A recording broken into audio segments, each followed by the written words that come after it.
All right, now, dealing with debt can be difficult, especially when you have debt collectors calling your phone. It can be embarrassing and overwhelming. Yeah, absolutely. Well, new data is showing that debt collection calls are surging across the country and right here in our region as well. Consumer reporter Josh Sidorowicz in your corner with how to handle it and how to get help as well, Josh. How to get help. Good morning to both of you. So we know these calls have more than doubled here so far this year, with nearly half reporting them, flagging them for being threatening or harassing. So it is important to know your rights, but also your options.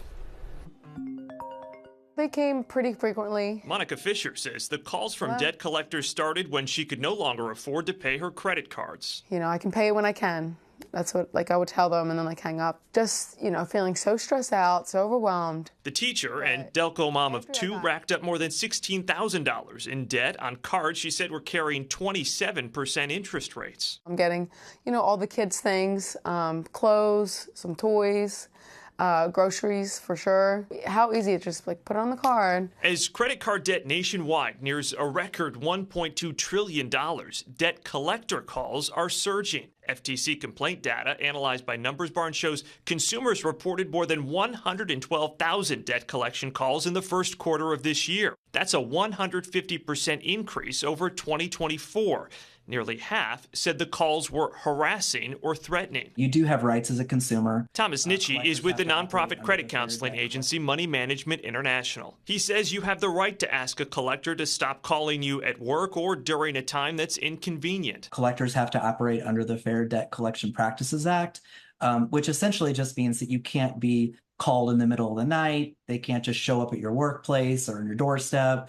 They can't threaten you with jail time. They can't harass you. If you get a call from a debt collector, he says never confirm personal info over the phone until you know it's legitimate. Ask for verification of the debt. Legitimate collectors are required to provide proof in writing. Figure out how old the debt is. Each state has a statute of limitations for how long you're responsible for it. And then you can decide how to deal with it through options like a settlement or with the help of a credit counseling agency. Then I felt, That's the route Fisher took. MMI consolidated her debt and negotiated a lower interest rate, ending those calls and putting her on track, she says, to pay it back within a few years. There's steps now. I can see that amount going down, which is definitely a good feeling.